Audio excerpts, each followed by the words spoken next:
আমাদের আরেকটি নতুন ভিডিওতে আবার সবাইকে স্বাগত।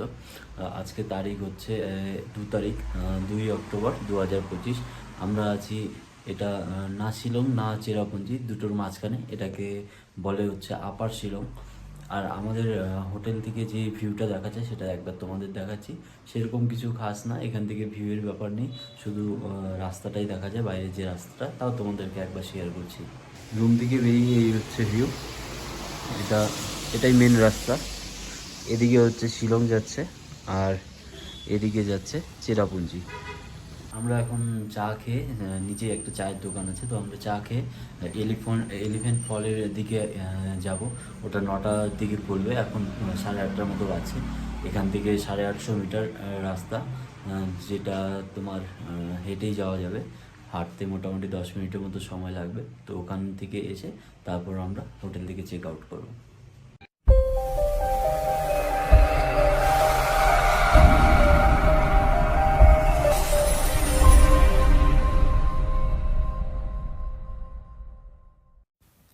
আমরা এখন যাচ্ছি এলিফ্যান্ট ফলের দিকে, হেঁটে হেঁটেই যাচ্ছি। এখান থেকে মোটামুটি আরও 700 থেকে 600 মিটার, আর টাইম লাগবে মোটামুটি 7 থেকে 8 মিনিট।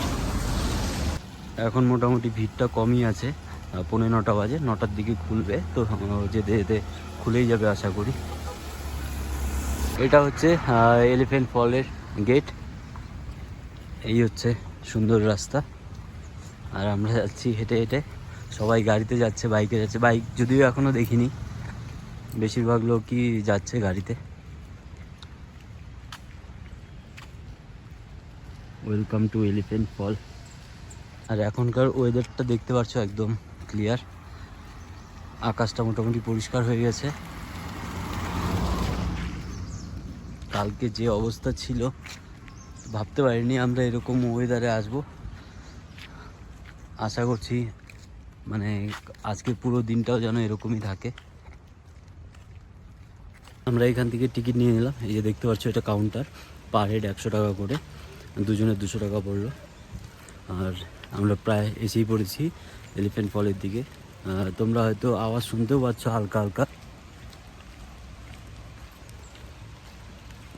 আমরা চলে এসেছি এলিফ্যান্ট ফলের দিকে। আর প্রথম এখান থেকে যে ভিউটা,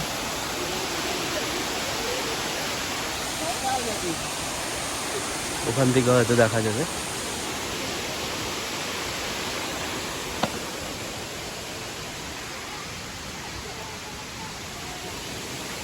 এটা হচ্ছে ফার্স্ট ভিউ পয়েন্ট এলিফ্যান্ট ফলের। দেখতে কিন্তু অসাধারণ লাগছে। দেখো এখানে সব স্টেপ বাই স্টেপ করছে, পাথরগুলো কাটা কাটা রয়েছে। দেখতে কিন্তু সত্যি খুব সুন্দর লাগছে।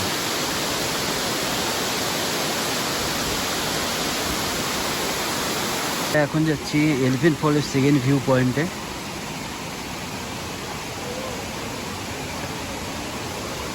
এখান থেকেই হয়তো বা সেকেন্ড ভিউ পয়েন্টটা দেখা যাবে। আর এখানে দেখতে পাচ্ছি এরকম ঝুড়ি রয়েছে, যাতে জায়গাটা নিট অ্যান্ড ক্লিন থাকে। এটাই হলো সেকেন্ড ভিউ পয়েন্ট। তবে আমার কাছে এটা অতটাও খাস লাগলো না, নর্মালি লাগলো। তবে মনে হচ্ছে থার্ড ভিউ পয়েন্টটা খুব ভালো হবে। দেখতে পাচ্ছ কতটা নিচে, ওই নিচে হলো তোমার থার্ড ভিউ পয়েন্ট। এটা হচ্ছে থার্ড ওয়াটারফল এলিফ্যান্ট ফলের।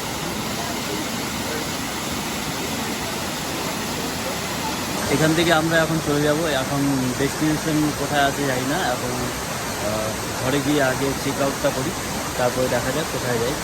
এই ওয়াটারফলের আগেই এরকম কতগুলো দোকান রয়েছে, যেগুলোতে সুন্দর সুন্দর ব্যাগ ট্যাগ পাওয়া যায়। যদিও এগুলো মেয়েদের, লোকালদের হাতে বানানো হয়তো বা। কিছু রিংও দেখা যাচ্ছে এখানে শিলংয়ের।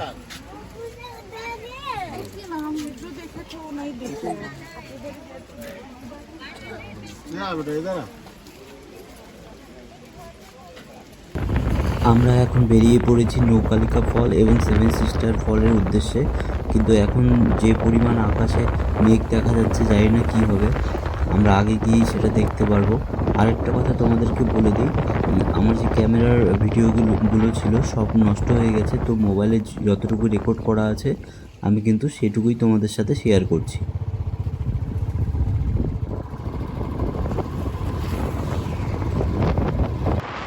আমরা কিন্তু এখন নৌকালিকা ফলের খুব সামনে এসে পড়েছি। এটা একটা মাও ডক নামে গ্রাম, যেটা দেখতে পাচ্ছ তোমরা। রাস্তাঘাট কিন্তু খুবই পরিষ্কার, একদম নোংরা আবর্জনা কিচ্ছু দেখতে পাচ্ছি না রাস্তায়। আমার কিন্তু গ্রামটা বেশ সুন্দর লাগলো।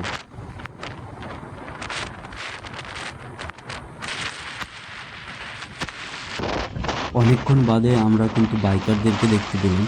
অন্যান্য জায়গার তুলনায় এখানে মেঘালয়ে বাইক নিয়ে কিন্তু খুব কম পরিমাণ লোকই আসে ঘুরতে, সবাই প্রেফার করে গাড়িতে করে।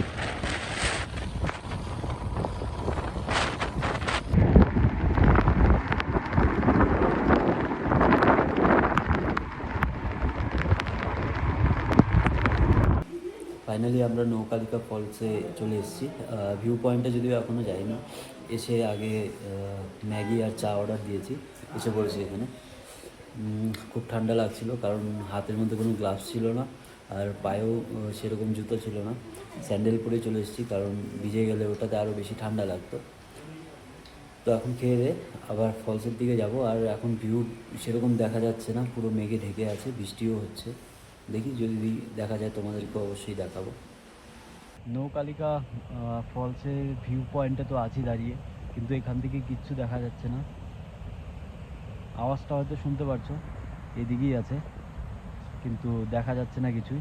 ওয়েট করি কিছুক্ষণ, যদি দেখা যায় তো তোমাদেরও দেখাবো, আর যদি না দেখতে পাই তো ভাগ্য খারাপ। এত দূর থেকে আসার পরও যদি না দেখা যায়। যদিও সকালবেলা একটু আকাশ পরিষ্কার হয়েছিল, আবার কিছুক্ষণ বাদে আবার মানে মেঘ একদম পুরো আকাশ ঢেকে গেছে, আর ভিউ পয়েন্টগুলো সব ব্লক হয়ে গেছে। আমরা কিন্তু এখন যাচ্ছি সেভেন সিস্টার ওয়াটারফলের দিকে। নৌকালিকা ফল আমরা একদমই দেখতে পাইনি, এখন জানি না সেভেন সিস্টার ওখানে কি হবে। এই হচ্ছে সেভেন সিস্টার ওয়াটারফল। এটা কোনোভাবেই দৃশ্যমান না, দেখা যাচ্ছে না কোনোভাবেই।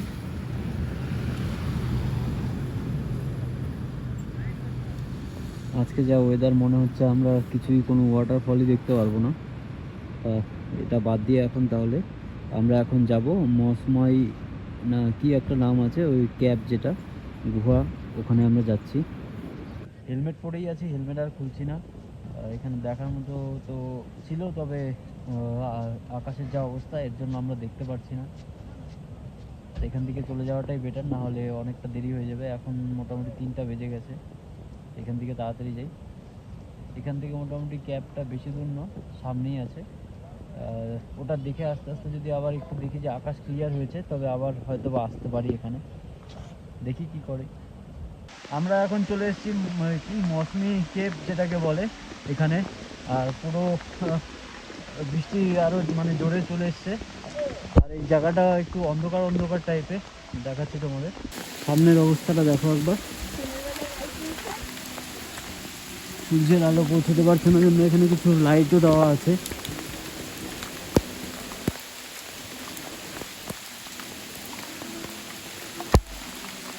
হচ্ছে এই ক্যাবের স্টার্টিং পয়েন্ট, এখান থেকে ক্যাব করে ভিতরে যেতে হবে। দেখতে পাচ্ছ ভিতরে কিন্তু ভালো ভিড় রয়েছে, আর লাইটের অভাবের জন্য এখানে এক্সট্রা লাইট কিন্তু করে দিয়েছে।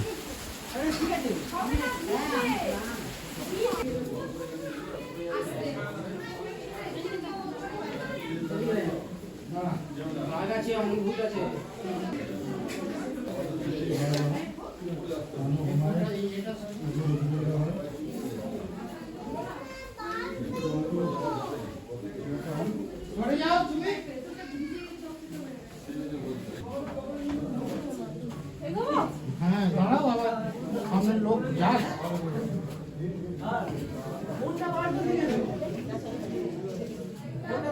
দেখেছো বাবা, দেখেছো? প্রতিনিয়ত এই পাথরগুলোতে জল পড়তে পড়তে দেখো শেপগুলো কিন্তু একদম আলাদা মাত্রাতেই চলে এসছে। প্রথমবার দেখে এগুলোকে সত্যি বলতে অকল্পনীয়ই লাগছে, জাস্ট অসাধারণ, আর ভাষায় প্রকাশ করা যাচ্ছে না। দেখো প্রত্যেকটা পাথরের যে শেপ রয়েছে সেগুলো কিন্তু সবকটা আলাদা আলাদা শেপ। পেছনের লোকে যে কি প্রবলেম হচ্ছে আগের লোকেরা বুঝতে পারছে না।